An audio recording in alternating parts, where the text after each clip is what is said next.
Jörg hatte über das Update nachgedacht und rutschte auf seinem Barhocker herum. Dann schwimmt jetzt Hinz und Kunz mit uns durch die Täler. Wir haben den Link in den sozialen Medien gepostet. Ab jetzt kann uns jeder besuchen. Die beste Werbung.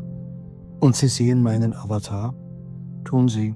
Aber Sie können nicht in Kontakt mit dir treten. Und wir wissen zu jeder Zeit, wer da wann und wie lange bei uns ist. Ich finde es gut, dass Sie nicht dieselben Möglichkeiten wie die zahlenden Gäste haben.